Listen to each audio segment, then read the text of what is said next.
Hi guys, tingnan mo, alam ng pusa ko na aalis na ako. Magse-7 na, aalis na kasi ko, susundo ako ng mga arubaito. Tingnan mo naman siya, oh.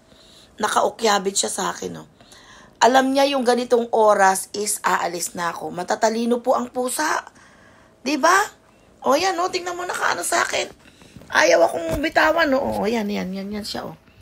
Yan ang pusa ko, oh. Diba? Nakaakap sa akin, oh. Tingnan mo yung kamay, paan niya. Nakaakap na ganun, oh. Diba?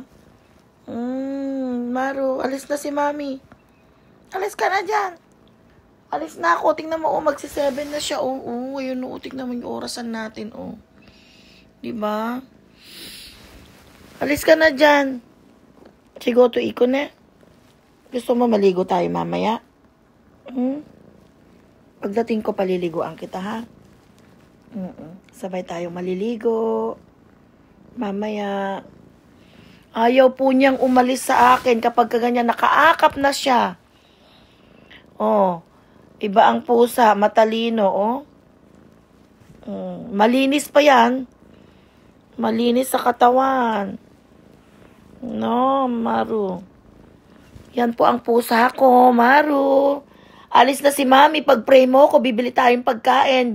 Mami, pakakainin uli kita ng churro. Ha? Tikimas na, pray mo, ha? Marami kaming tao. Okay? Good boy ka dito, ha? Good boy ka, wag kang magkakalat. Ayan, laruan mo. Ayan, marami kang laruan dyan. Okay, Maru? Bye-bye. Oo, say bye-bye na sa mga follower natin, Maru. Ay, sa mga cat lover po dyan. Maraming salamat. Okay, bye. Papasok na po ako. Ay, thank you, Mama Pani po.